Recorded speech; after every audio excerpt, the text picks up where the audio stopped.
আসসালামু আলাইকুম ওরহমতুল্লাহি ওবরাকাতুহ। বিসমিল্লাহ আলহামদুলিল্লাহ ওসলাতু আসসালামু আলা রসুলিল্লাহ ওয়া আলা আলিহি ওয়া আসহাবিহি আজমাইন, আম্মা বাদ। প্রিয় দর্শক শ্রোতা, আপনাদের সবাইকে আমন্ত্রণ জানাচ্ছি নেক্সাস টেলিভিশনের নিয়মিত আয়োজন বেকম্যানস বিস্কিটস নিবেদিত ইসলামী জীবন বিধানের আজকের পর্বে। আপনাদের সঙ্গে আমি আব্দুল কাহার রয়েছি। আমার সঙ্গে অতিথি রয়েছেন শায়েখ মুফতি আলী হাসান উসামা। আমরা একটি গুরুত্বপূর্ণ বিষয়ে আজকে তার থেকে আলোচনা শুনবার চেষ্টা করব। আজকের আলোচনার বিষয় হচ্ছে কোরবানির ইতিহাস এবং তাৎপর্য। প্রিয় দর্শক, আমরা জানি যে আল্লাহ তাআলার কাছে আল্লাহ তাআলার নৈকট্য লাভের যতগুলো মাধ্যম আছে তার মধ্যে অন্যতম হচ্ছে কোরবানি। কিন্তু কোরবানি কে করবেন, কিভাবে করবেন, কোরবানির ইতিহাসটা কি, কোরবানির সময় কখন, ইত্যাদি বিষয়গুলো আমরা আজকের আলোচনা থেকে জানবার চেষ্টা করবেন ইনশাআল্লাহ তাআলা। এই বিষয়ে কথা বলছেন শায়েখ মুফতি আলী হাসান উসামা। আসসালামু আলাইকুম রহমতুল্লাহ। ওয়ালাইকুম আসসালাম রহমতুল্লাহ বারাকাতুহ। আহলান সাহলান মারহাবা, কেমন আছেন? আলহামদুলিল্লাহ, আল্লাহ ভালো রেখেছেন। আপনারা কেমন আছেন? আলহামদুলিল্লাহ, আল্লাহ রাব্বুল আলামিন ভালো রেখেছেন। আমরা জিলহজ মাসে রয়েছি। জিলহজ মাসের একটি 10ম তারিখে কোরবানি হচ্ছে। আমরা এই গুরুত্বপূর্ণ বিষয় আপনার থেকে শুনবো যে আসলে কোরবানির ইতিহাস এবং তাৎপর্য আমাদের খুব কমই আলোচনা হয়ে থাকে। আমরা অনেক সময় কোরবানি বলতেই বুঝি একটি পশু জবাই করা, কিছু গোশত খাওয়া, কিছু গোশত বিতরণ করা। কিন্তু মূলত এই কোরবানির মধ্য দিয়ে নিজেকে সংশোধন করা, নিজের আমিত্বকে বর্জন করার চেষ্টা করা, আল্লাহর নৈকট্য হাসিল কিভাবে, আপনি যদি সেই ইতিহাস এবং তাৎপর্য দিয়ে আমাকে তুলে ধরেন। যে অত্যন্ত গুরুত্বপূর্ণ একটা বিষয়ের আপনি অবতারণা করেছেন। কোরবানি শব্দের মূল ধাতু যেটা কাফ রা বা, এর অর্থই হলো নৈকট্য। অর্থাৎ কোরবানি বলাই হয় এমন একটা বিধানকে যে বিধানের দ্বারা বান্দা আল্লাহ রাব্বুল আলামিনের সন্তুষ্টি এবং নৈকট্য অর্জন করে। এখানে গোশত খাওয়াটা কোনো মুখ্য বিষয় না। অতীতে তো এমন কোরবানিও ছিল যেখানে সেটা ভোগ করা যেত না। আল্লাহ তো আমাদের জন্য সহজ করেছেন, জবাইও দিচ্ছে আল্লাহর নামে, আবার সেটা আল্লাহর পথে বাধ্যতামূলকভাবে পুরোটা বিতরণ না করে আল্লাহ আমাকে এখানে অংশগ্রহণ করার, খাওয়ার তৌফিক দিয়ে দিচ্ছেন। নিঃসন্দেহে এটা আমাদের উপর আল্লাহ তাআলার বড় দয়া। না হলে আমরা যদি ইতিহাস দেখি, যেখান থেকে কোরবানির সূচনা হয়েছে, আদম আলাইহিস নবীনা ওয়া আলাইহিস সালামের দুই পুত্রের নাম আমরা সকলে জানি, হাবিল এবং কাবিল।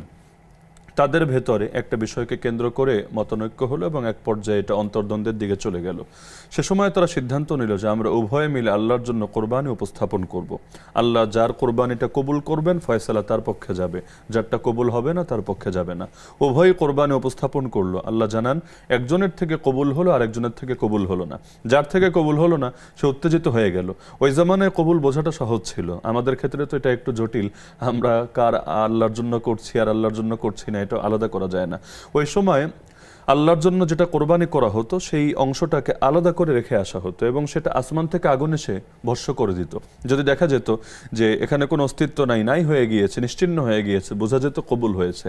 আর যদি দেখতো যেমন ছিল তেমনই পড়ে আছে, তাহলে বুঝতো এটা কবুল হয় নাই। তো যখন যারটা কবুল হলো না সে রাগান্বিত হলো। ওই সময় আদম আলাইহিস সালামের যে পুত্রের কবুল হলো সে জবাব দিল, ইন্নামা ইয়াতাকাব্বালুল্লাহু মিনাল মুত্তাকিন, নিশ্চয়ই আল্লাহ সবারটা কবুল করেন না, যাদের ভেতরে তাকওয়া আছে আল্লাহ সেই তাকওয়া বান্দার আমলে কবুল করেন। এখান থেকেই কিন্তু স্পষ্ট হয়ে যায় যে কোরবানির মূল লক্ষ্যই হলো আল্লাহকে ভালোবেসে, আল্লাহ তাআলাকে ভয় করে বান্দা তার সন্তুষ্টি অর্জনের জন্য আমলটা উপস্থাপন করছে। এমনকি আমরা যে তরিকায় কোরবানি করছি এই ইতিহাসটাও তো এসেছে জাতির পিতা ইব্রাহিম আলা নবীনা ওয়া আলাইহিস সালাম থেকে। আমরা যদি তার কোরবানির ইতিহাসটা দেখি, আল্লাহ রাব্বুল আলামিন তাকে কিন্তু দুম্বা কোরবানি অথবা অন্য কোনো পশু কোরবানি করতে বলেন নাই, স্বপ্ন যোগে, নবীদের স্বপ্ন ওহী। আল্লাহ তাআলা স্বপ্ন যোগে তাকে নির্দেশ দিলেন নিজের পুত্র, তো যেনতন পুত্র না, এই বার্ধক্যে উপনীত হয়ে দীর্ঘ দোয়া করার পরে কি পরিমাণ তিনি কান্নাকাটি করেছেন, রব্বি হাবলি মিনাস সালিহিন, হে আল্লাহ আমাকে নেক সন্তান দান করেন। অবশেষে সেই বার্ধক্যে গিয়ে আল্লাহ তাকে সন্তান দান করলেন। আলহামদুলিল্লাহিল্লাযী ওয়াহাবা লি আলাল কিবারি ইসমাঈল ওয়া ইসহাক, তিনি আল্লাহ শুকরিয়া আদায় করলেন, আল্লাহ এই বুড়াকালে আমাকে তুমি বাচ্চা দিলা, আলহামদুলিল্লাহ। তো ওই সন্তানটা যখন একটু চলাফেরার উপযুক্ত হলো, মাত্র কিশোর, আল্লাহ আদেশ দিলেন এই সন্তানকে কোরবানি করে দিতে হবে। সুবহানাল্লাহ, তিনি নিয়ে গেলেন সন্তানকে জবাই করার জন্য। তিনিও জানেন না যে শেষ পর্যন্ত সন্তানের গলা কাটা লাগবে না, আল্লাহ বিকল্প ব্যবস্থা করবেন। শয়তান প্ররোচিত করতে চাইল, তিনি পাথর নিক্ষেপ করলেন শয়তানের গায়ে। হাজিরা এখনো পর্যন্ত সেই জামরাতুল আকাবায় গিয়ে সেই স্মৃতিকে স্মরণ করে শয়তানের উদ্দেশ্যে পাথর নিক্ষেপ করে। অবশেষে যখন সন্তানকে নিয়ে গেলেন তিনি জিজ্ঞেস করলেন, ইয়া বুনাইয়া, হে আমার পুত্র, ইন্নী আরা ফিল মানামি আন্নী আযবাহুকা ফানজুর মাযা তারা, আমি তো স্বপ্নে দেখেছি আমি তোমাকে জবাই করছি, তুমি বলো এই ব্যাপারে তোমার মত কি। ছেলে যদি বলতো না আমি রাজি না, তারপর ইব্রাহিম আলাইহিস সালাম মোটেও পিছপা হতেন না। কারণ আল্লাহর নির্দেশ থেকে নবী কিভাবে পিছপা হবেন, অন্য কে রাজি আর আর কে রাজি না এটা তো মুখ্য বিষয় না, কিন্তু সুবহানাল্লাহ সন্তানের কোরবানি হয়ে যাবে সে আল্লাহর নামে, কিন্তু তার আগ্রহটা কি? সে বলল ইয়া আবাতি ফাআল মা তুমার সাতাজিদুনি ইনশাআল্লাহু মিনাস সাবিরিন। হে আমার বাবা, আপনি যে ব্যাপারে আদেশপ্রাপ্ত হয়েছেন সেটা পালন করেন, আপনি অবশ্যই আমাকে সবরকারীদের অন্তর্ভুক্ত পাবেন। অবশেষে তিনি যখন সন্তানকে কোরবানি করার জন্য তাকে শুয়ে দিলেন, এবং সেই বড় করুণ এবং বেদনাবিধুর একটা ইতিহাস, তিনি পরিপূর্ণ প্রস্তুতি নিয়ে এবং ছুরিতে পর্যাপ্ত ধার এই অবস্থায় তিনি ছুরি চালানো শুরু করলেন। এখন তিনি ভাবছেন মনে হয় ইতিমধ্যে তার গলা দেহ থেকে আলাদা হয়ে গিয়েছে, কিন্তু আলহামদুলিল্লাহ আল্লাহ রাব্বুল আলামিনের কাছে তিনি যখন ইমানি পরীক্ষায় পাশ করে ফেলেছেন, আল্লাহ তাআলা তিনি আর সন্তানের প্রাণ দিয়ে কি করবেন, আল্লাহ রাব্বুল আলামিনও তো তাকে অনুগ্রহ করে সন্তান দান করেছিলেন। তো তিনি ভাবলেন সন্তানকে জবাই করছি, পরবর্তীতে চোখ খুলে দেখলেন সুবহানাল্লাহ জান্নাতি একটা প্রাণী আল্লাহ পাঠিয়েছেন, সেটা জবাই হয়েছে। সেই ইব্রাহিম আলা নবিয়িনা আলাইহিস সালামের স্মরণে এবং তার সেই আমলটা আলহামদুলিল্লাহ আল্লাহ এত পছন্দ করেছেন, গোটা মুসলিম উম্মার জন্য আল্লাহ এটা দিয়ে দিয়েছেন। এবং আমরা এখন যারা পশু কোরবানি করি, বাস্তবতা এটাই, প্রতিটা মুমিনের দিলে এই আশাটাই থাকে, আল্লাহ শুধু আমার পশু না, তুমি যদি আদেশ করো আমি আমার নিজের প্রাণও তোমার নামে দিয়ে দিতে রাজি আছি, এবং আমার প্রাণ যদি তোমার জন্য উৎসর্গিত হয় এটা তো আমার জন্য গর্বের বিষয়। এজন্য আল্লাহ রাসূল সাল্লাল্লাহু আলাইহি ওয়াসাল্লাম একবার অনেকগুলো উট কোরবানি করার জন্য প্রস্তুতি নিচ্ছেন, একটার পর একটা উট আনা হবে, তিনি এক একটাকে নহর করবেন। অর্থাৎ গরুকে তো আমরা শুয়ে জবাই করি, আর উটকে তো জবাই করা হয় না, বরং দাঁড়িয়ে থাকে, গলার নির্দিষ্ট জায়গায় আঘাত করা হয়, রক্ত বেরিয়ে তার দেহ নিস্তেজ হয়ে যায়। হাদিসের মধ্যে আছে যখন সেই আল্লাহ রসুলের প্রস্তুত উটগুলো আনা হবে, উটগুলো প্রতিযোগিতা শুরু করে দিল কার আগে কে পারলে রশি ছিঁড়ে নবীর হাতে এসে কোরবানি হবে। তার মানে কোরবানি এটা পশুর প্রতিও কোনো বর্বরতা না বা কোনো নৃশংসতা না। আমরা তো এখন দেখি কিছু কিছু ইসলাম বিদ্বেষী চক্র কোরবানি আসলে তারা বলার চেষ্টা করে ভোগে নয় ত্যাগে সফলতা, এগুলো গোস্ত খেয়ে কি হবে, বরং এই টাকাগুলো তোমরা গরিব দুঃখের মাঝে বিতরণ করো। এমনকি তারা তখন খুব পশুপ্রেমী থাকে, সারা বছর যখন তারা বিভিন্ন চাইনিজ আইটেম খায় অথবা গরুর গোশতের কাবাব থেকে শুরু করে বিভিন্ন বিরিয়ানি খায়, ওই সময় পশুপ্রেমের কথা মনে পড়ে না, কিন্তু কোরবানি আসলে তাদের ভেতর থেকে পশুপ্রেম উপচে পড়ে, অথচ চিন্তা করে না স্রষ্টা যিনি তিনিই কিন্তু এই কোরবানির নির্দেশ দিয়েছেন, আর বরকত তার হাতে। না হলে বাংলাদেশে ঘোড়ার গোশত কে খায়? হাতে গোনা কিছু উপজাতি থাকলে থাকতে পারে, নর্মালি ঘোড়ার গোশত সাধারণত খাওয়া হয় না, কিন্তু পুরো দেশে ঘোড়া পাওয়া যাবে কয়টা? অপরদিকে গরু, এত পরিমাণ কোরবানি হয় কিন্তু কমে না। আলহামদুলিল্লাহ যে জিনিসের প্রয়োজন থাকে আল্লাহ নিজেই বরকত দেন, এবং মানুষরাও সেটার প্রতি আগ্রহী হয়, সেটার খামার গড়ে তোলে, সেটার জন্য শ্রম দেয়। না হলে একটা কুকুর কতগুলো করে বাচ্চা দেয়, আর একটা গরু কয়টা করে বাচ্চা দেয়, কিন্তু দিন শেষে আলহামদুলিল্লাহ যেই পরিমাণ কুকুরের বাচ্চা হয় ওই পরিমাণ কিন্তু রাস্তাঘাটে দেখা যায় না, অথচ গরুতে এত খাওয়ার পরেও শর্ট কিন্তু পড়ছে না, কোরবানি না করে কিন্তু আমাদের থাকতে হচ্ছে না। এটাই আল্লাহ তাআলার বরকত। তাহলে পশু জবাই করাটাই মুখ্য না। এজন্য আল্লাহ রাসূল সাল্লাল্লাহু আলাইহি ওয়াসাল্লাম কোরবানি করার আগে একটা বাক্য যেটা বলে নিতেন, এর মধ্যে এই অংশটা আছে, আল্লাহুম্মা মিনকা ওয়া লাকা, হে আল্লাহ আপনার পক্ষ থেকে এবং আপনার জন্য। এমনকি মাসালা তো এটা ইচ্ছাকৃতভাবে আল্লাহর নাম ত্যাগ করে যদি ইচ্ছাকৃতভাবে কেউ পশু জবাই করে, ওই পশুর গোশতই আর খাওয়ার বৈধতা থাকে না। তাহলে এই যে বিসমিল্লাহি আল্লাহু আকবার বলে যখন পশুর গলায় ছুরি চালায়, শুধুমাত্র পশু না বরং ভেতরের পশুত্বের গলায়ও ছুরি চালায়, আল্লাহর জন্য নিজের সম্পদ, নিজের সব কিছু, নিজের প্রিয় জিনিসগুলো উৎসর্গ করার একটা প্রশিক্ষণ এর ভেতর দিয়ে হয়। এজন্য আল্লাহ তাআলা কোরআনে স্পষ্ট করে দিয়েছেন, লাইয়ানাল আল্লাহর নিকট এই পশুর না রক্ত পৌঁছায় না গোশত পৌঁছায়, আল্লাহর নিকট একটা জিনিসে পৌঁছায়, সেটা হলো তোমাদের ভেতরে তাকওয়া বা খোদা ভীতি। আল্লাহ সেটা যাচাই করতে চান। শুকরিয়া, চমৎকার করে বলছিলেন। তো যেই প্রসঙ্গের কথা শুনছি যে হযরত ইব্রাহিম আলাইহিস সালামকে আল্লাহ তাআলা পরীক্ষায় ফেলেছেন, শুধু ইব্রাহিম নবী নন, আরও নবীদেরকে আল্লাহ তাআলা পরীক্ষায় ফেলেছেন। আবার আমরা দেখি যে পরবর্তীতে যারা পূর্ণ ঈমানদার তাদেরকেও, মুমিন বান্দাদেরকেও আল্লাহ তাআলা বিভিন্ন সময় পরীক্ষায় ফেলেন। তো এই যে পরীক্ষার কথা এসেছে, মূলত আসলে আল্লাহ তাআলা এর মধ্যে দিয়ে কী যাচ্ছেন এবং কী পরীক্ষায় করছেন, আর এখানে উত্তীর্ণ অতীর্ণ বিষয়টা যদি একটু ক্লিয়ার করেন। মুমিন জীবনে পরীক্ষা অত্যন্ত গুরুত্বপূর্ণ। আল্লাহ তাআলা কোরআনে স্পষ্ট বলেছেন সূরা আনকাবুতে, আহাসিবান নাসু আন ইউতরাকু আন ইয়াকুলু আমান্না হুম লা ইফতানুন, সূরা আনকাবুত আয়াত 2। আল্লাহ বলেন মানুষকে ভেবে নিয়েছে মুখ দিয়ে বলবে ঈমান আনলাম আর কোনো পরীক্ষা না করেই ছেড়ে দেওয়া হবে। আল্লাহ দুই ধরনের পরীক্ষা করবেন। আল্লাহ বলেন ওয়ানাবলুকুম বিশাররি ওয়াল খাইরি ফিতনা, আমি আল্লাহ কখনো মন্দ দিয়ে পরীক্ষা করব আর কখনো উত্তমটা দিয়ে পরীক্ষা করব।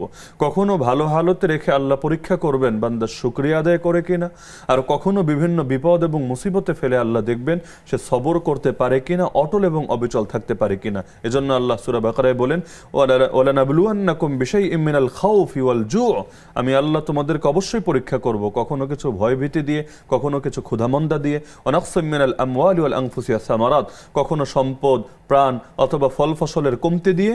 ওয়া বাশশিরিস সাবিরিন, হে নবী সুসংবাদ শুনিয়ে দেন যারা এই বিপদগুলোতেও সবর করে। আল্লাযীনা ইযা আসাবাতহুম মুসিবা, যত বড় বিপদই আসুক না কেন তাদের উপরে তারা বলে কালু ইন্না লিল্লাহি ওয়া ইন্না ইলাইহি রাজিউন, জীবন তো আল্লাহরই জন্য, ফিরে তো আল্লাহর কাছেই যাব। এজন্য আমরা যখন কোনো মৃত্যুর সংবাদও শুনি, সে যদি আমার রক্তের আত্মীয় হয়, আমার আপনজন হয়, আমরা কিন্তু সবার আগে এ বাক্যটাই বলি ইমানদার হিসাবে, ইন্না লিল্লাহি ওয়া ইন্না ইলাইহি রাজিউন। এর মানে হলো আমাদের প্রত্যেকের জীবনই তো আল্লাহর জন্য, আর প্রত্যেকে তো আল্লাহর কাছেই ফিরে যাব। সুতরাং পরীক্ষার মধ্যে আমরা কেউ কখন অকৃতকার্য হব না। তো মুমিন বান্দাকে আল্লাহ তাআলা বহু রকম হালত দিয়ে পরীক্ষা করবেন। আমাদের জন্য করণীয় হলো আইয়ুব আলাইহিস সালামের মতো, ইউনুস আলাইহিস সালামের মতো যদি পরীক্ষায় পড়ি তখন আল্লাহকে ডাকা, আর দাউদ এবং সুলাইমান আলাইহিস সালামের মতো যদি রাজত্ব লাভ করে ফেলি তখনও সে আল্লাহকেই ডাকা। এটাই হলো মুমিনের জীবনের শুকরিয়া এবং সবরের পরীক্ষা। জি, আপনি বেশ কয়েকজন নবীর নাম বলেছেন, তাদেরকে আল্লাহ তাআলা এক একভাবে পরীক্ষা দিয়ে, যদি ছোট্ট করে বার্তাটা দিয়ে দেন যে কোন নবীকে কোন পরীক্ষা আল্লাহ ফেলেছিলেন। আল্লাহ তাআলা এক এক নবীকে এক এক ধরনের পরীক্ষায় ফেলেছেন, এবং কোরআন মাজিদের মধ্যে আমরা যে 25 থেকে 26 জন নবীর নাম দেখতে পাই, প্রত্যেকের জীবনের ভেতরে পরীক্ষা আছে।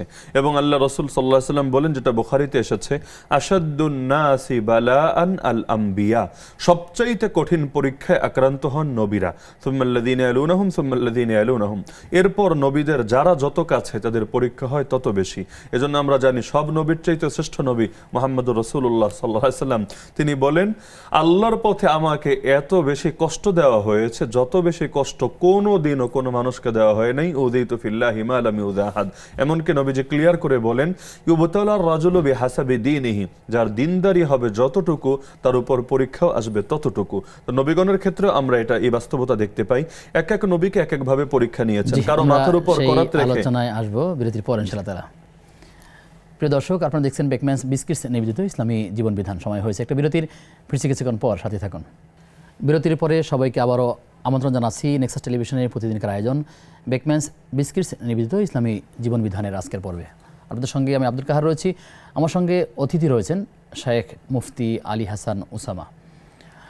মোহতারাম, বিরতির আগে আপনার থেকে আলোচনা শুনছিলাম যে আসলে আল্লাহ তাআলা নবীগণদেরকে পরীক্ষায় ফেলেছেন। আপনি তার ধারাবাহিকতায় কয়েকজন নবীর নাম বলেছেন, যদি আপনি আলোচনা কন্টিনিউ করেন। যে আমরা যদি ইতিহাস দেখি, যাদের নাম আমরা কোরআনেও পাই, প্রত্যেকের জীবনে আমরা বিভিন্ন পরীক্ষা দেখতে পাই। নূহ আলা নবীনা আলাইহিস সালাম, তাকে প্লাবনের শিকার হতে হয়েছে। ইব্রাহিম আলাইহিস সালাম, তাকে তো গোটা জীবন শৈশব থেকে পরীক্ষা দিতে হয়েছে। কখনো তাকে আগুনে নিক্ষেপ করা হয়েছে, বার্ধক্যে গিয়ে সন্তান লাভ করেছেন, সেই সন্তানকে জবাইয়ের নির্দেশ এসেছে। আমরা যদি আইয়ুব আলাইহিস সালামকে দেখি, ভয়াবহ রোগ ব্যাধি তাকে আক্রান্ত করেছে, তাকে দীর্ঘকাল সবরের পরীক্ষা দিতে হয়েছে। আমরা যদি জাকারিয়া আলাইহিস সালামকে দেখি, মাথার উপর করাত রেখে শরীরকে দ্বিখণ্ডিত করে ফেলা হয়েছে। আমরা যদি ঈসা আলাইহিস সালামকে দেখি, তার ঘরকে ঘেরাও করে ফেলা হয়েছে, তাকে হত্যা করে ফেলার জন্য যদি আল্লাহ নিজ দয়া তাকে আকাশে উঠিয়ে নিয়েছেন। এভাবে প্রতিজন নবীর সাথে পরীক্ষা সম্পৃক্ত আছে। তো যার কারণে পরীক্ষা বাদ দিয়ে কেউ যদি পাশ করতে পারতো, আল্লাহ তাআলা নবীদেরকেই কোনো প্রকার পরীক্ষায় না ফেলে জান্নাতে সর্বোচ্চ মর্যাদা দিয়ে রাখতেন। তো তারাই যেহেতু পরীক্ষা পাড়ি দিয়ে সফলতা অর্জন করেছেন, সুতরাং আমাদের জীবনেও পরীক্ষা আসবেই। এজন্য আল্লাহ বলেন, তোমরা কি ভেবেছো এমনি এমনি জান্নাতে চলে যাবা, অথচ পূর্ববর্তীদের মতো দুঃখ কষ্ট এবং আর্থিক অভাব অনটন তোমাদের উপরে আসে নাই। তাদের উপর এই পরিমাণ মুসিবত এসেছে, এক পর্যায়ে তারা বলতে বাধ্য হয়েছেন, কখন আসবে আল্লাহর সাহায্য। আল্লাহ বলেন, এরকম পরিস্থিতিতে আমি বলেছি, আলা ইন্না নাসরাল্লাহি কারীব, শুনে রাখো, সবরের পরিচয় যেহেতু পাশ করেছো, আল্লাহর সাহায্য বড় নিকটবর্তী। জি, শুকরিয়া। আমরা হজের যতগুলো কার্যক্রম দেখি, সেখানে প্রায়ই দেখা যায় হযরত ইব্রাহিম আলাইহিস সালামের স্মৃতিচারণ করেই আসলে নানা উপকরণগুলো রয়েছে এবং নানা বিধানগুলো রয়েছে। কেনই বা হযরত ইব্রাহিম সালামকে ঘিরে আসলে এখানে আল্লাহর সাথে হযরত ইব্রাহিমের যে সম্পর্ক, আপনি যদি সেই বিষয়ে একটু দৃষ্টি আকর্ষণ করেন। ইব্রাহিম আলাইহিস সালামের নামের সাথে আমরা একটা শব্দ বলি, খলিলুল্লাহ, আল্লাহর বন্ধু। তিনি আল্লাহর এই পরিমাণ বন্ধুত্ব অর্জন করেছেন যে পরবর্তী যত নবী এসেছেন আল্লাহ তার বংশের ভেতরেই পাঠিয়েছেন, তার বংশের বাইরে একজন নবীও আসেন নাই। তার দুই পুত্র ইসমাইল এবং ইসহাক আলাইহিস সালামের বংশে এই পরিমাণ নবী এসেছে। ইসহাক আলাইহিস সালামের পুত্র ইয়াকুব, তার পুত্র হলো ইউসুফ আলাইহিস সালাম।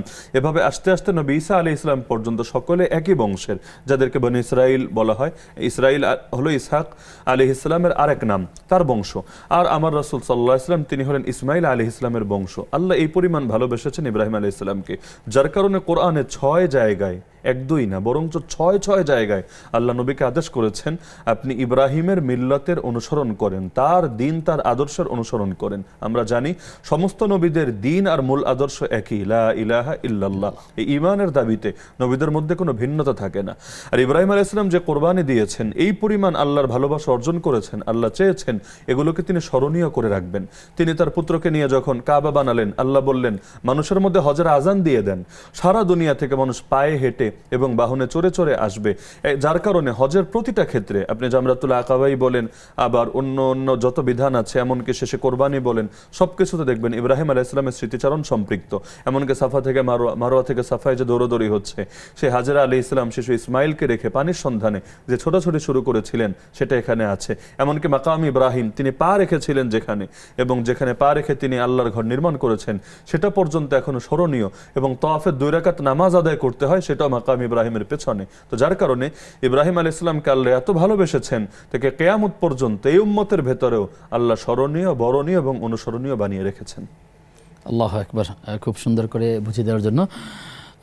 আপনি বলছিলেন যে আসলে মানুষ যে হজে যাবে সেখানে পায়ে হেঁটে যাওয়ার কথা। আমরা ইদানিংকালে সামাজিক যোগাযোগ মাধ্যমে দেখলাম যে বাংলাদেশ থেকেও একজন তরুণ তিনি পায়ে হেঁটে হজ করার ইচ্ছা পোষণ করেছেন, হজ করেছেন।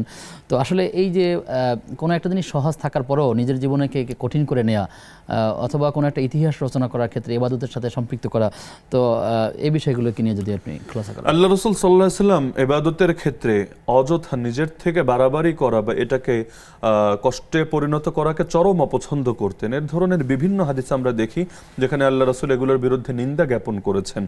আজকাল মানুষের ভেতরে ভাইরাল হওয়ার বা আলোচনায় থাকার প্রবণতাটা অনেক বেশি, যার কারণে সহজতা যা কিছু দুনিয়া এসেছে, নিঃসন্দেহে এটা আল্লাহর নেয়ামত হিসাবে আল্লাহ দান করেছেন। আল্লাহ যদি এটা বিজ্ঞানীর মাথায় না ঢালেন, প্রযুক্তিবিদের মাথায় না ঢালেন, পৃথিবীর কারো সক্ষমতা নেই নিজ জ্ঞানে সে সেটা বানাবে আল্লাহ তাআলার দান ব্যতি রেখে। তো যার কারণে এখন যে সহজ হয়ে গিয়েছে আলহামদুলিল্লাহ, আমাদের বাংলাদেশ থেকে সৌদি যেতেও সময় লাগে না, আবার সৌদি গিয়ে মিনা আরাফা সব জায়গায় এই পরিমাণ শীতাতপ নিয়ন্ত্রিত ব্যবস্থা, খুব বেশি কষ্ট অনুভূত হয় না। এটাও তো আমার আল্লাহর একটা নেয়ামত এবং তার রহমত বটে। এখন কেউ যদি আলোচনায় থাকার জন্য এবং সব জায়গায় ভাইরাল হবে, এর দ্বারা তার জনপ্রিয়তা বাড়বে, তার মনিটাইজ থেকে কিছু ডলার ইনকামের রাস্তা হবে, এই সমস্ত মানসিকতা থেকে কেউ যদি অযথা কষ্ট করে, এতে আমার আল্লাহ মোটে অতিরিক্ত খুশি হবেন বিষয়টা এমন নয়। জন্য বুখারীতে আল্লাহ রাসূল বলেন আদ-দীনু ইউসরুন, ইসলাম সহজ। ওয়ালা ইউশাদ্দাদ-দীন আহাদুন ইল্লা গালাবাহু, কেউ যদি ইসলামকে কঠিন করতে চায়, ইসলাম তার উপর বিজয়ী হয়ে যায়, অর্থাৎ সে পারে না শেষ পর্যন্ত এটার উপর চূড়ান্ত অটল অবিচল থাকতে। এজন্য নবী বলেন তোমরা মধ্যপন্থা অবলম্বন করো। তো যারা মধ্যপন্থার বাইরে গিয়ে কোনো বাড়াবাড়ি বা ছাড়াছাড়ির কবলে পড়ে, তার ইসলামের মূল শিক্ষা এবং আল্লাহ রাসূল সাল্লাল্লাহু আলাইহি ওয়াসাল্লামের শরীয়তের মূল মেজাজ থেকে দূরে সরে যায় এবং এর দ্বারা বিভিন্ন ধরনের বেদাত ছড়িয়ে যায়। বৈরাগ্যবাদ এসেছিল কিন্তু এভাবে, আমার আল্লাহ বৈরাগ্যবাদের বিধান দেন নাই, কিন্তু কিছু মানুষ চেয়েছে আমরা সংসার বিরাগী হব, সন্ন্যাসী হব। আল্লাহ সূরা হাদীদের শেষের দিকে বলেন এই যে তারা বৈরাগ্যবাদ আবিষ্কার করেছে, আমি আল্লাহ এই বিধান তাদেরকে দেই নাই, নিজেদের থেকে বানিয়েছে। অথচ দেখা যেত বৈরাগী আর সন্ন্যাসী হতে চেয়ে তারা আড়ালে আড়ালে গিয়ে জিনায় লিপ্ত হয়ে যেত, বিভিন্ন ধরনের পাপে লিপ্ত হতো। তাহলে কি দরকার ছিল আল্লাহর বিধানকে কঠিন করা? এজন্যই তো আল্লাহ তাআলা ইসলামের মধ্যে মানুষের জন্য যা কিছু প্রয়োজনীয় এগুলোকে দ্বীনের অংশ বানিয়ে দিয়েছেন। এ কারণে তো বিবাহকে পর্যন্ত ঈমানের অর্ধেক বলে আখ্যায়িত করেছেন, কারণ আল্লাহ বান্দার প্রয়োজনকে মূল্যায়ন করেন। জি, আপনার আলোচনা থেকে আমরা একটু বুঝলাম যে আসলে বিধানকে সহজ করে দেয় আল্লাহ দিয়েছেন, সেটা আসলে আমাদের জন্য রহমত এবং এটা নেওয়া উচিত। আমি তারপরেও প্রেক্ষাপট তুলে ধরছি এই কারণে, অনেক সময় আমরা প্রচণ্ড শীত ঠান্ডা, তখন দেখা যায় যে তার পানি লাগলে তার ঠান্ডা লাগবে, জ্বর আসতে পারে, সমস্যা হতে পারে। তারপরে লোকেরা বলছে না ঠান্ডা পানি দিয়ে উজু করলে বেশি সওয়াব পাওয়া যাবে, এই জন্য সে তার নিজের উপরে একটা চাপ নিচ্ছে, যদিও সে কখনো অসুস্থ হয়ে যায়।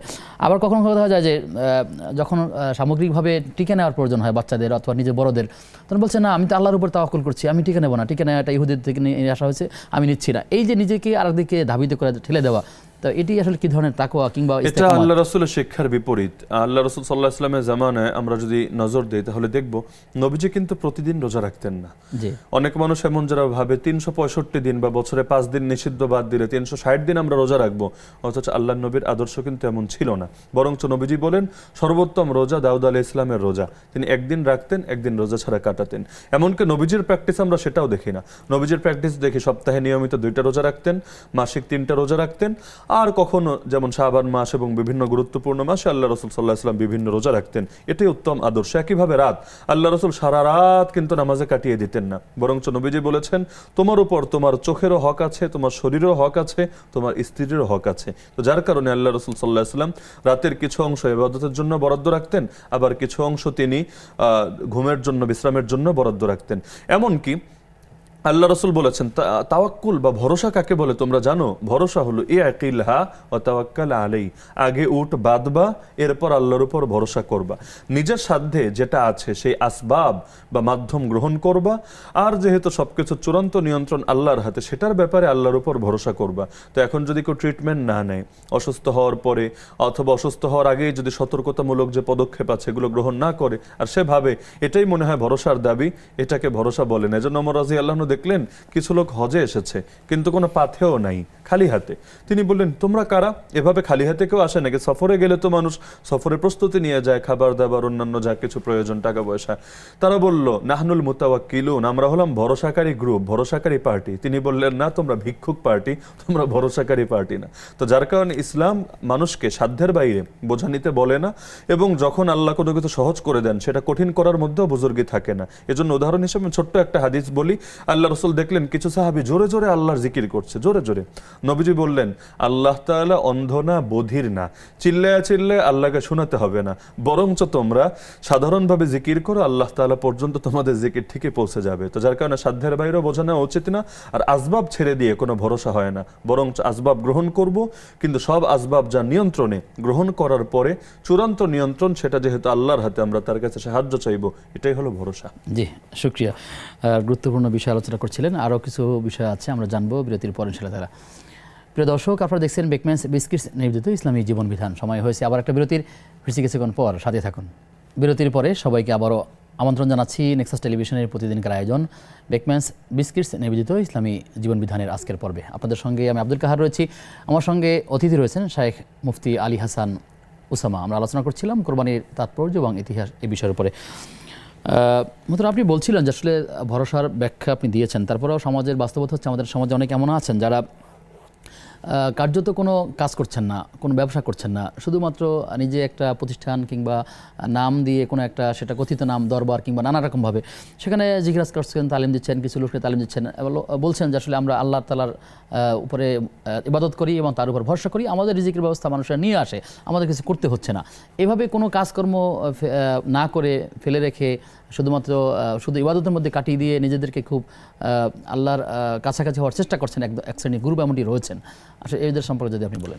যে আপনি যে প্রশ্নটা করেছেন এখানে দুইটা বিষয় জড়িত আছে। একটা হলো দিনের এমন কিছু সেক্টর যেখানে কিছু মানুষ নিজেদের সম্পূর্ণ সময় বিনিয়োগ করতে হবে, না হলে সেই সংক্রান্ত ইসলামের বিধিবিধানগুলোর উপর আমল করা যাবে না। যেমন মসজিদে এমন কিছু মানুষ নিয়োগ থাকা লাগবে যারা নামাজের এই বিধানটাকে কায়েম রাখবেন, মাদ্রাসায় এমন কিছু মানুষ লাগবে যারা ইলমের চর্চাটাকে জারি রাখবেন। সেই ক্ষেত্রে তো ইসলামের ফতোয়া স্পষ্ট, যেহেতু এগুলো মৌলিক কাজ এবং এটা ছাড়া ইসলামের এই প্র্যাকটিসগুলো থাকবে না। এবং অনেক এলাকায় এমন সেখানে জামাতে নামাজই পড়তে পারবে না, শুদ্ধ কেরাত নাই, জনগণ তারা এটা চালিয়ে নিতে পারবে না। তো যার কারণে এই জাতীয় ক্ষেত্রে যারা সময় দিবেন তাদের খেদমত করা, তা যেহেতু দিন এবং উম্মতের জন্য নিজেদেরকে ফারেক করেছেন, তাদের খেদমত করা সকলের নৈতিক দায়িত্ব। কিন্তু আরো হলো কিছু বিনা পুঁজির ব্যবসা, এটা আমরা বিভিন্ন দরবার মাজার কেন্দ্রিক দেখতে পাই যে এটাকে তারা একটা বিজনেসের হাতিয়ার বানিয়ে ফেলেছে। মানুষ যাবে, বরকতের নিয়তে টাকা দিবে, আর তারা এটা যে যেভাবে পারে লুট করে নিবে। এমনকি দেখা যায় এগুলোর হিসাব নিকাশ থাকে না। কোনো কোনো জায়গায় এমন কোটি কোটি টাকা মানুষ দেয়, অথচ এই টাকাগুলো দিয়ে আর্তমানবতা সেবাও করা যেত, প্রতিষ্ঠান করলো, বিশাল প্রতিষ্ঠান করা যেত, কিন্তু কিছুই হয় না, কিছু মানুষের পকেটে যায়। এভাবে বিনা পুঁজির ব্যবসা, লাল সালু টাইপের যে কাজ কারবার, এগুলো যদি চলতে থাকে তাহলে এক শ্রেণীর এমন মানুষ তৈরি হয় যারা দিন শেষে সমাজের জন্য ক্ষতিকর হয়। আমরা দেখি এই জাতীয় লোকদের ভেতরে অনেকে আছে টাকাগুলো দিয়ে পরে নেশায় জড়িয়ে যায়। কেন? কারণ তার তো এত টাকার দরকার নেই, সে কি করবে? সে গিয়ে বিভিন্ন রকম নেশাদ্রব্যে নিজেও আসক্ত হয় এবং অন্যদেরকেও ধীরে ধীরে আসক্ত করে। তো এটা কখনো ইসলামে শিক্ষা না, এবং এভাবে অন্যের দিকে হাত পেতে থাকার মানসিকতা, এটা ভিক্ষাবৃত্তি, এটা ভরসা না। জি, আল্লাহ তাআলা আমাদেরকে আল্লাহ তাআলা নৈকট্য লাভের শরী যতগুলো মাধ্যম আছে সেভাবে আমাদেরকে এগিয়ে যাওয়ার তৌফিক দান করুন এবং দিনী কাজ আঞ্জামের জন্য যারা কাজ করছেন আল্লাহ তাআলা তাদের হায়াতে বারাকা দান করুন এবং সেই সাথে এবং তাদের এই কাজকে সাদাকা জারি হিসাবে কবুল রাখুন, জারি রাখুন, আমিন। আমরা যে বিষয়ে কথা বলছিলাম যে আসলে কোরবানির প্রসঙ্গে, কোরবানি করছি আমরা একটা দিন, এরপরে দিনটি চলে যাচ্ছে, কিন্তু এই কোরবানির মধ্য দিয়ে সমাজে মানুষের কি উপকার হচ্ছে যদি আপনি বলেন। কোরবানির দ্বারা আর্থ সামাজিকভাবে প্রচুর উপকার হচ্ছে। এক নম্বরে বাংলাদেশে যারা এই গরু বা ছাগল সহ অন্যান্য পশুগুলো পালন করছেন, এই যে কোরবানি উপলক্ষে বহুত মানুষের তাদের জীবন জীবিকাই কিন্তু এর সাথে সম্পৃক্ত হয়ে আছে। তারা সারা বছর কষ্ট করে পশু পালে, কেন? কোরবানির সময় একটু ভালো দামে আমি বিক্রি করতে পারবো।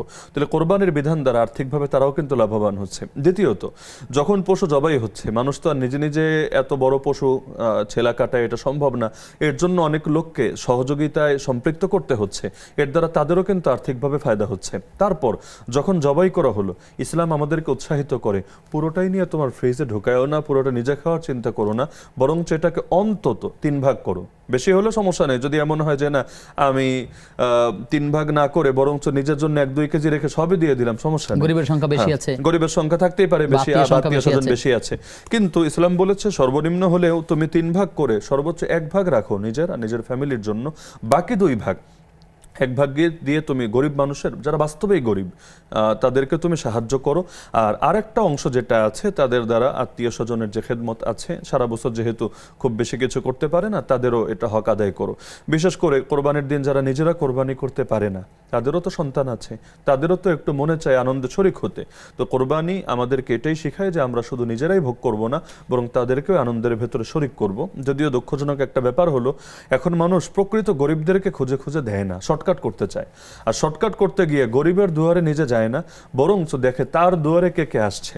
আর ঢাকা শহর বা বড় বড় শহরগুলোতে এটা একটা সিন্ডিকেট হয়ে গিয়েছে, যারা বাস্তবিকভাবে গরিব না, কিন্তু কোরবানির দিন তাদের টার্গেট থাকে আমি 1 মণ, আমি 2 মণ, অন্তত 10-20 কেজি আমি গোশত এটা সংগ্রহ করব। এরপর দেখবেন বিকালবেলা হাট বসে, সেখানে অল্প দামে এগুলো বিক্রি হয় এবং বহুত মানুষ কেনে। অথচ কোরবানির গোশত ক্রয় করা, বিক্রয় করা এবং উভয়ভাবে এটাকে সহযোগিতা করা, এটা কিন্তু নিষিদ্ধ। যার কারণে যারা গোশত বানায় তাদেরকেও বিনিময় হিসাবে গোশত দেওয়া কিন্তু নিষিদ্ধ। হাদিয়া দিলে ভিন্ন কথা, টাকা যা দেওয়ার দিলাম, কোনো চুক্তি ছাড়া কিছু গোশত খুশি হয়ে দিলাম, এটা নিষেধ না। তো বিনিময় বানানো নিষেধ। তো কোরবানি এটা আনন্দের বিষয়, এখানে কোনো ক্রয় বিক্রয় বা ব্যবসা বা দুনিয়ার কোনো ধান্দা ঢুকবে না, বরঞ্চ প্রত্যেকে এর দ্বারা উপকৃত হবে। কেউ গোশতের দ্বারা, কেউ চামড়ার দ্বারা। চামড়া দ্বারা অনেক প্রতিষ্ঠানও চলে, চামড়া শিল্প তো আসলে এই ক্ষেত্রে অনেক বড় অবদান, অনেক বড় অবদান রেখেছে দীর্ঘকাল পর্যন্ত, যদিও কৃত্রিমভাবে এটাকে সংকটে ফেলে দেওয়া হয়েছে। তো এই সব মিলিয়ে একটা কোরবানির সাথে শুধুমাত্র একটা পশু বা একজন ব্যক্তি সম্পৃক্ত হচ্ছে তা না, পুরো সমাজ এবং আমাদের দেশের অর্থনীতি ব্যাপকভাবে উপকৃত হচ্ছে। আল্লাহ তাআলা আমাদের বোঝার তৌফিক দান করুন। কোরবানি তো আমরা অনেকেই করছি, যারা সামর্থ্যবান যারা আছেন। তো সেক্ষেত্রে নিয়তের ক্ষেত্রে একটু বিষয় বলতে চাই। অনেক সময় যেমন ধরুন যে যারা পশু ক্রয় করছেন তাদের কেউ কেউ এমনটি শোনা গেছে যে তিনি চিন্তা করেন সে যে বাড়িতে থাকে অথবা তার মহল্লায় যে থাকে, আশেপাশে খোঁজখবর রাখে যে কে কত টাকা দামের পশুর ক্রয় করেছে। তখন সে চিন্তা করে আমার পাশের পশুর যদি 90,000 টাকা হয়, আমারটা তার চেয়ে 10,000 টাকা দিয়ে বেশি ক্রয় করতে হবে। এই যে মানসিকতা, এর মধ্যে দিয়ে আসলে কি প্রকাশ পায়? আমাদের ভেতরে আসলে রিয়া বা শো অফটা অনেক বেশি বেড়ে গিয়েছে। হাদিসের মধ্যে রিয়া বা লোক দেখানোর জন্য আমল করে, এটাকে ছোট শিরিক বলা হয়েছে। বড় শিরিক তো হলো আল্লাহ তাআলার সঙ্গে অন্য কাউকে অংশীদার বানানো, দেবদেবী ইত্যাদি, এগুলোকে আল্লাহ তাআলার সমান অংশীদার সাব্যস্ত করা। কিন্তু ছোট শিরিক হলো কোনো আমল সেটা লোক দেখানোর জন্য করা। আমাদের তো হালত এমন হয়েছে, কেউ কেউ হজ করছেন নামের আগে হাজি লাগাবেন বলে, কোরবানির দিন সে চাচ্ছে তার পশুটা পুরো এলাকার ভেতরে সবচাইতে দামি এবং দেখতে সবচাইতে স্ট্যান্ডার্ড হবে, এবং এই ছবি সে ফেসবুকে প্রচার করলে সবাই দেখলে বাহবা দিবে। অথচ এই নিয়তে কোরবানি করলে গোশত তো ঠিকই খাওয়া হবে, কিন্তু ইন্নামা ইয়াতাকাব্বালুল্লাহু মিনাল মুত্তাকিন, আল্লাহ যেই মুত্তাকিদের থেকে আমল কবুল করে সে কিন্তু সেই কাতারে অন্তর্ভুক্ত হবে না। এবং ইব্রাহিম আলাইহিস সালামের ওই পুত্রের মতো হবে যে আল্লাহর জন্য কোরবানি করে নাই, দুনিয়ার একটা সাফল্য অর্জনের জন্য করেছে, আর আল্লাহ তাআলা তার কোরবানি কবুল করেন নাই, এই কাতারে অন্তর্ভুক্ত হবে। যার কারণে কোরবানি সিরেফ এবং সিরেফ আমার আল্লাহ তাআলার সন্তুষ্টির জন্য করা হবে। এখানে শো অফ করা, রিয়া করা এবং এগুলো গর্ব করা, এটার মানসিকতা যাতে না আসে, বরঞ্চ যার যতটুকু সামর্থ্য আছে সামর্থ্যের সর্বোচ্চটুকু দিয়ে, এটা আবার জরুরি। কেন? আল্লাহ বলেন লান তানালুল বিররা হাত্তা তুনফিকু মিম্মা তুহিব্বুন, পছন্দনীয় জিনিস খরচ করার আগ পর্যন্ত পূর্ণ সওয়াব অর্জন করতে পারবা না। তো কারো সামর্থ্য আছে 2 লাখ টাকার দিতে পারে, সে 10,000 টাকার বকরি কিনে দিয়ে দিচ্ছে, এটা তো ঠিক হচ্ছে না। সে পূর্ণ সওয়াব পেতে চাইলে তার দিক থেকে সর্বোচ্চটা করবে, আল্লাহ তাকে সর্বোচ্চটা দিবে ইনশাআল্লাহ। ইনশাআল্লাহ তাআলা। আপনি বলছেন যে আসলে মানুষের অনেক সময় ভেতর থেকে প্রদর্শন ইচ্ছা থাকে একটা বিষয়। আমরা দেখি যে পশুর সাথে সেলফি তোলা, পশুকে মালা পরানো, পশুকে সাজানো, এটাকে মাইকিং করা, মহল্লায় মহল্লায় ঘুরে বেড়ানো, এরকম ট্রেন্ড তৈরি হয়ে গেছে। আবার কেউ জবাই করার পরে সেই রক্তমাখা ছুরি কিংবা জবাইয়ের রক্ত এগুলো নানানভাবে ফেসবুকে প্রচার করছে। এর মধ্যে দিয়ে কী প্রকাশ পায় আসলে? আসলে বড় লজ্জাস্কর একটা ব্যাপার হলো সোশ্যাল মিডিয়াটা ব্যাপক হওয়ার পরে আমাদের সমস্ত আমল এবং ইবাদত কেমন যেন সোশ্যাল মিডিয়া কেন্দ্রিক হয়ে গিয়েছে। আগে আমরা দেখতাম হাট থেকে পশু কিনে আনার সময় মানুষ শুধু জিজ্ঞেস করতো দাম কত, দাম কত। এটা করতো মূলত নিজে একটা আইডিয়া নেওয়ার জন্য, কিন্তু যে বেশি দামে কিনতো খুব গর্বের সাথে বুক ফুলিয়ে বলতো যে এটা এত, এটা এত, তার ওইখানে গর্বটা প্রকাশ পেত। অথচ এখন দেখি আমরা এটাকে শুধুমাত্র দাম না, বরঞ্চ বিভিন্নভাবে সাজিয়ে গুজিয়ে সেলফি তুলে, আর কিছু বিকৃত রুচির মানুষ আছে আর এমনভাবে গরুর সাথে ছবি তোলে আসলে যে গরু কোনটা এটা বোঝাটাই মুশকিল হয়ে যায়। এরকম একটা বিকৃত রুচি উপস্থাপনা সেখানে প্রকাশ পায়। আর এই যে কোরবানি করার পরে রক্তমাখা ছুরি নিয়ে এবং কাপড় চোপড় সহকারে যেটা প্রকাশ করা হয়, এবং কেউ কেউ বিভিন্ন উত্তেজনাকর কথাগুলো ব্যবহার করে। আমরা জানি আল্লাহ কোরআনে স্পষ্ট বলেছেন যে বিধর্মীরা আল্লাহকে বাদ দিয়ে যেগুলোর পূজা করে তোমরা এগুলোকে গালি দিও না। গালি দিলে কি হবে? তারাও উল্টা আল্লাহকে গালি দিবে। তো তুমি যদি আল্লাহকে গালি দিচ্ছ না, কিন্তু তুমি কারণ হচ্ছ। এমনকি নবীজি বলেছেন কেউ যদি নিজের বাপ মাকে গালি না দেয়, এক সাহাবী বলে ইয়া রাসূলুল্লাহ নিজের বাপ মাকে আবার কেউ গালি দেয় নাকি? নবী বললেন আরে তুমি যখন আরেকজনের বাবা মাকে গালি দিবা তাহলে স্বাভাবিক প্রতিক্রিয়া এটাই, সেও তোমার বাবা মাকে গালি দিবে। তো প্রকারান্তরে তুমি তোমার বাপ মারে গালির পথ খুলে দিলা। তো যার কারণে এভাবে পশু জবাই করার পরে এটাকে নিয়ে যদি কেউ অন্য টাইপের অন্য ধর্মের মানুষদেরকে একটা আঘাত করে কথা বলে, তাহলে ফল হিসাবে তারা ইসলাম নিয়ে বা আল্লাহ নিয়ে যখন আঘাত করে কথা বলবে, এটা তো আসলে চরম ক্ষতিকর হবে। জি, আরও কিছু গুরুত্বপূর্ণ বিষয় আছে, আমরা জানবো বিরতির পর ইনশাআল্লাহ তাআলা। প্রিয় দর্শক, আপনারা দেখছেন বেকম্যানস বিস্কিটস নিবেদিত ইসলামী জীবন বিধান। সময় হয়েছে সর্বশেষ বিরতির, ফিরছি কিছুক্ষণ পর, সাথে থাকুন। বিরতির পরে সবাইকে আবারও আমন্ত্রণ জানাচ্ছি নেক্সাস টেলিভিশনের প্রতিদিনকার আয়োজন বেকম্যানস বিস্কিটস নিবেদিত ইসলামী জীবন বিধানের আজকের পর্বে। আপনাদের সঙ্গে আমি আব্দুল কাহার রয়েছি, আমার সঙ্গে অতিথি রয়েছেন শায়েখ মুফতি আলী হাসান উসামা। মতন আমরা আলোচনা করছিলাম কোরবানির নানা প্রসঙ্গ নিয়ে। একটি বিষয়ে আপনি হয়তো খেয়াল করেছেন, গণমাধ্যমেও আমরা দেখছি যে কোরবানির পশুর মূল্য কত হবে এর আগে, বা কোরবানির পশু করার আগে তার চিন্তা করেন তার গোস্ত কতটুকুন হবে, এটাকে পরিমাপ করে তারপর দাম নির্ধারণ করা হয়ে থাকে, অথবা গোস্ত পরিমাপ করা হয় তারপরে অন্যান্য অংশ দেওয়া হয়ে থাকে। এতে করে কি ইখলাস নষ্ট হয় কিনা, অথবা আসলে কোরবানির পশুর ক্ষেত্রে এগুলো বর্জনীয় কিনা? কোরবানির পশুর ক্ষেত্রে মূল উদ্দেশ্য তো আসলে আল্লাহ তাআলাকে রাজি এবং খুশি করা, এটাই হওয়া উচিত। বাকি কেনাকাটার ক্ষেত্রে কেউ যদি ধোঁকা থেকে বাঁচার জন্য, যেহেতু এখন ধোঁকাবাজিটা খুব ব্যাপক, প্রত্যেকের উদ্দেশ্য থাকে কিভাবে আরেকজনকে ঠকিয়ে বেশি থেকে বেশি উপকৃত হওয়া যায়। এজন্য দেখা যায় কোরবানির পশু এটা হাটে তোলার আগে কেউ বিভিন্ন ওষুধ ব্যবহার করে, কেউ এটাকে কয়েকদিন পর্যন্ত বিভিন্নভাবে প্রসেস করে এটা যাতে দেখতে বড় দেখা যায় বা একটু উন্নত জাত দেখা যায় এটার জন্য তদবির করে। তো বহু ধরনের ধোঁকাবাজি দেশে ছড়িয়ে গিয়েছে। তো এটার ক্ষেত্রে কেউ যদি ধোঁকা থেকে বাঁচার জন্য এই চিন্তাটা করে যে আসলে বাস্তবেই কি পরিমাণ গোশত হতে পারে, ওইটা একটা আইডিয়া নেয়, তাহলে নিষেধাজ্ঞা নাই। কিন্তু আমাদের দেশে আসলে এটা হয় না, বরঞ্চ বেশিরভাগ ক্ষেত্রে হয় 1 কেজি গোশতের দাম কত, আমি যদি অন্য সময় 40 কেজি গোশত কিনি কত টাকা লাগবে, তাহলে এখানে কোরবানির গোশতটা এটা ওই পরিমাণ হবে তো নাকি এর চাইতে একটু লস যাবে। এমনকি অনেকে তো চিন্তা করে যে আমরা এক ঢিলে 2 পাখি মারবো, কিভাবে? বিয়ে শাদী বা অন্য কিছু, এটা এমনভাবে কোরবানির সময় ফেলে চিন্তা করে আমি এবার গোশত কাউকে দিব না, না গরিবকে না আত্মীয় স্বজনকে, পুরোটা জমি আমি একটা পার্টি করব যাতে আমার 1 কাজে 2 কাজ হয়, আলাদা খরচ করা না লাগে। তাহলে এটা তো আসলে কোরবানির মহিমা এবং তার মূল চেতনার সঙ্গে যায় না। কোরবানি হবে আল্লাহর জন্য এবং এখানে সকলে মিলে শরিক থাকবে, দুনিয়ার কোনো লোক দেখানোর উদ্দেশ্য থাকবে না। এরপর যতটুকু সম্ভব নিজের উপকৃত হবে, আলহামদুলিল্লাহ, নিষেধাজ্ঞার কিছু নাই। এমনকি এটাকে বিয়ের অনুষ্ঠানে খাওয়াতেও নিষেধাজ্ঞা নাই, কিন্তু মূল বিষয় হলো নিজের ভেতরে নিয়াতটা যাতে ঠিক থাকে এবং যাতে এখানে কোনো ধরনের গলত কিছু না ঢোকে, এ ব্যাপারে প্রত্যেকের সচেতন থাকা উচিত। জি, শুকরিয়া। একটি বিষয়ে আমাদেরকে জানাবেন যে আমরা খেয়াল করছি অনেকেই পশুর বাজারে যেতে পারছেন না, অথবা যাওয়ার সুযোগ অনেকের নেই, প্রবাসে থাকে অথবা দূরে কোথাও থাকে, অনলাইনে পশু ক্রয়ের ব্যবস্থা করে। তো অনলাইনে কেনা বেচার ক্ষেত্রে বা পশু ক্রয়ের ক্ষেত্রে কোন কোন শর্ত আরোপ করা হয়েছে?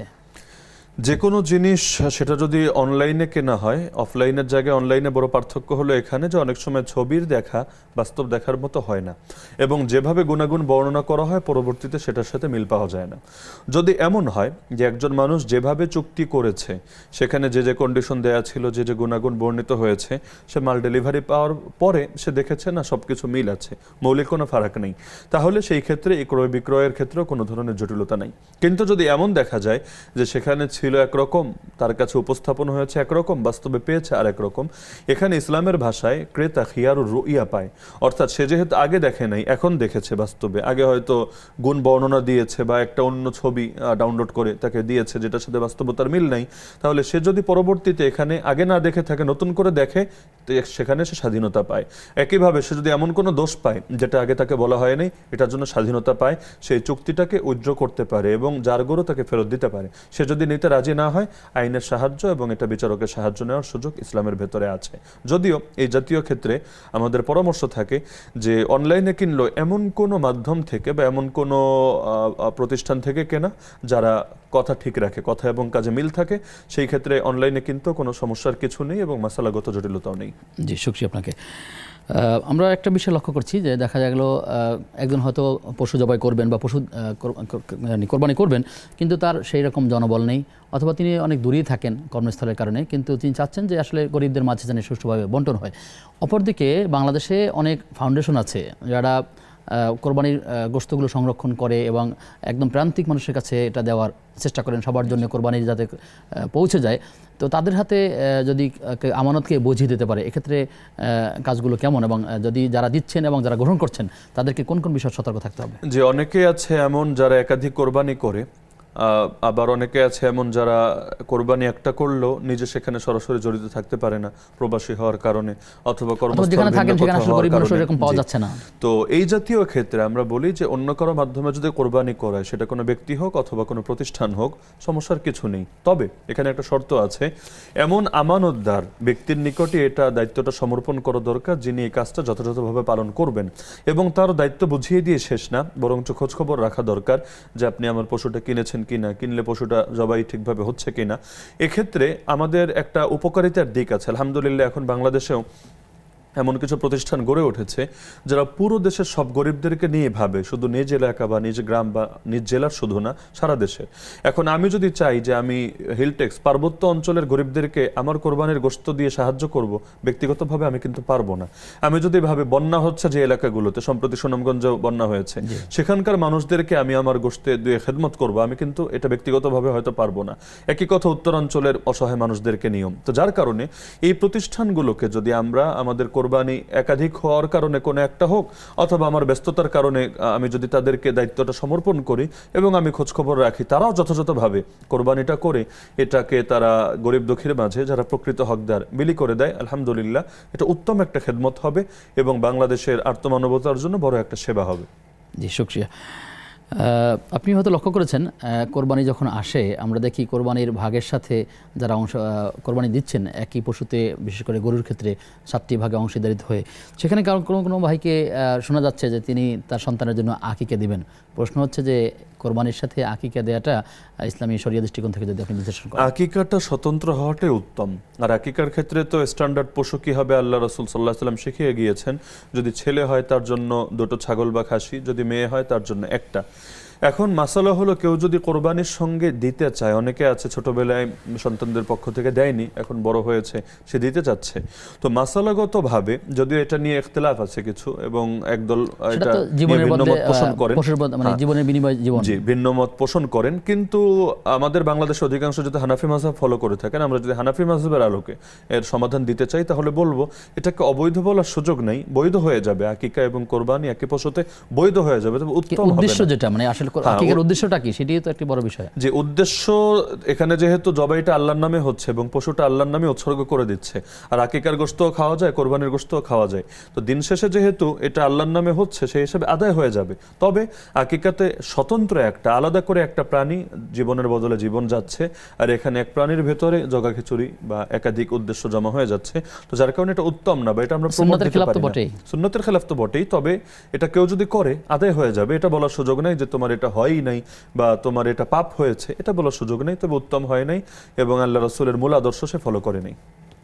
এই আকিকার সাথে মূলত কয়টা সুন্নাহ জড়িয়ে আছে যদি আপনি বলেন, যে পশুর দিক থেকে, সময়ের দিক থেকে, এরকম করে কি কি সুন্নাহ আছে? আকিকার ক্ষেত্রে আকিকার মূল বিধানটাই তো আসলে মুস্তাহাব শরীয়তগতভাবে, এবং এটার মূল গুরুত্বটা থাকে একদম শুরুতে 7 দিন, বা না পারলে 14 দিন অথবা না পারলে 21 দিন। 7 দিনে অনেকগুলো বিধানের সম্পর্ক আছে। আল্লাহ রাসূল সাল্লাল্লাহু আলাইহি সাল্লাম তিনি সন্তানদের নামও নির্ধারণ করতে পরামর্শ দিয়েছেন 7ম দিনে, এবং তাদের মাথার চুল ফেলার পরে এই চুল পরিমাণ যদি সামর্থ্য থাকে স্বর্ণ অথবা রূপা, এটা মেপে এই পরিমাণ আল্লাহর রাস্তায় দান করা, পাশাপাশি আকিকা দেওয়া। তো আকিকার মূল সম্পর্কটা সেখানে, এবং আকিকার বড় একটা ফায়দা হলো এখানে প্রাণের বিনিময়ে প্রাণ যখন উৎসর্গ করা হয়, আলহামদুলিল্লাহ আমরাও দুনিয়াতে এরকম বহু অভিজ্ঞতা সাক্ষী আছি, আল্লাহ তাআলা সন্তানদেরকে অনেক ধরনের আপদ বিপদ বালা মুসিবত থেকে বিশেষ গায়বী মদদ দিয়ে হেফাজত করে। এখন যদি কারো এমন হয় যে না ছোটবেলায় দেয়ই নাই, তো নাই মামার চাইতে কানা মামা ভালো বলতে তো একটা ব্যাপার আছে। পরবর্তীতে যেমন আমি উদাহরণস্বরূপ জানলাম এখন এসে যে আমার আকিকা দেওয়া হয়নি, আমি চাইলাম আচ্ছা আমি এখন একটা আকিকা দেই, তাহলে মাসালাগতভাবে হয়ে যাবে। কিন্তু ওই যে মুস্তাহাবের যে উত্তম সময় যেটা, সেটা হলো 7 দিন অথবা 14 দিন অথবা 21 দিন, ওই শুরুর টাইমটা যত তাড়াতাড়ি পারে সেটাই উত্তম হবে। আবার পশুর ক্ষেত্রে ছেলে হলো দুটো, মেয়ে হলো একটি। ছেলে হলে দুটো আর মেয়ে হলে একটা। মেয়ের ক্ষেত্রে ইসলাম একটু সহজ করে দিয়েছে, ছেলের ক্ষেত্রে দুটোর কথা বলেছে। যেমন পরবর্তীতে তারা যখন মিরাজ পায়, পরিত্যক্ত সম্পত্তিতে আমরা দেখি ছেলেকে দ্বিগুণ দেয়, মেয়েকে তার অর্ধেক দেয়। আর ব্যয়ের ক্ষেত্রেও সব ব্যয় ছেলের কাছে চাপিয়ে দেয়, আর মেয়েকে আয়ের খাত দিলেও মেয়েকে আর ব্যয়ের খাত দেয় না। তো আলহামদুলিল্লাহ ইসলাম একটা ব্যালেন্স করে সব দিক থেকে, আলহামদুলিল্লাহ। জি, শুকরিয়া। অনেক গুরুত্বপূর্ণ অনেকগুলো বিষয়ের আমরা সমাধান আপনার মাধ্যমে জেনেছি। দর্শকরাও আশা করছি উপকৃত হয়েছেন। আবার কখনো দেখা হলে নতুন কোনো বিষয় নিয়ে আমরা আলোচনা করার চেষ্টা করবো ইনশাআল্লাহ। আপনাকে আবারও ধন্যবাদ জানিয়ে আপনার থেকে বিদায় নিচ্ছি। আপনাকেও ধন্যবাদ, নেক্সাস টেলিভিশনকেও ধন্যবাদ। বারাকাল্লাহু ফিকুম। প্রিয় দর্শক, এতক্ষণ আপনারা দেখছিলেন বেকম্যানস বিস্কিটস নিবেদিত ইসলামী জীবন বিধানের আজকের পর্ব। আমরা আলোচনা করছিলাম কোরবানির তাৎপর্য, ইতিহাস এবং সেই সম্পর্কে অনেকগুলো মাসাইল নিয়ে আমরা কথা বলার চেষ্টা করেছি। আল্লাহর কাছে দোয়া করি আল্লাহ তাআলা আমাদেরকে প্রত্যেকের যারা সামর্থ্যবান আছে প্রত্যেকে যেন কোরবানি করার মতো একটি ইবাদতে শামিল হতে পারে, আল্লাহ আমাদেরকে সেই তৌফিক দান করুন। এছাড়া অন্যান্য যে বিষয়গুলো ওখানে উঠে এসেছে সে শরিয়া সম্মতভাবে যে বিষয়গুলো পালন করবার তা যেন পালন করতে পারি, যে বিষয়গুলো বর্জন করার আছে সে যেন বর্জন করতে পারি, আল্লাহ আমাদেরকে সেই তৌফিক দান করুন। আজ এ পর্যন্তই। আগামী অনুষ্ঠান দেখবার আমন্ত্রণ জানিয়ে আজকের মধ্যে বিদায় নিচ্ছি। সেই পর্যন্ত আল্লাহ তাআলা আমাদের সবাইকে ভালো রাখুন, সুস্থ রাখুন। আসসালামু আলাইকুম রহমতুল্লাহি ওয়া বারাকাতুহু।